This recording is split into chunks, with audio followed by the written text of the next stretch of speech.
So last Saturday was our monthly book club meeting, and as usual, we gathered in Jenny's cozy living room, books in hand and ready to dive into some deep literary discussions. Everything seemed perfectly normal until Jenny announced she'd be baking her famous cookies. Now, if you know Jenny, you know her cooking is usually more of an adventure than a meal, but we were all excited to see what she had in store. She disappeared into the kitchen, leaving us to sip our tea and chat about the latest plot twists in our current book, The Mystery of the Missing Bookmark. A few minutes later, a strange sound emerged from the kitchen, a mix between a low growl and a bubbling cauldron. Curious but slightly apprehensive, we peeked in to find Jenny standing over the stove, looking bewildered. The dough was alive, expanding and multiplying at an alarming rate.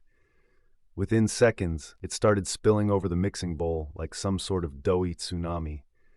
Jenny tried to contain it with a spatula, but to no avail. The dough had a mind of its own, and it was determined to escape the confines of the kitchen.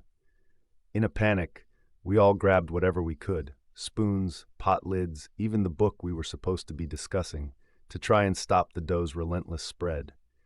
It was like a scene from a B-rated culinary horror film. Jenny, in a moment of misguided heroism, declared, "I think I used too much yeast," which did nothing to quell the chaos. The dough was now crawling up the walls, oozing across the floor and showing no signs of stopping. We were knee-deep in what could only be described as a glutinous uprising. Finally, after what felt like a lifetime, we managed to scoop the last of the dough into trash bags, our laughter echoing through the house.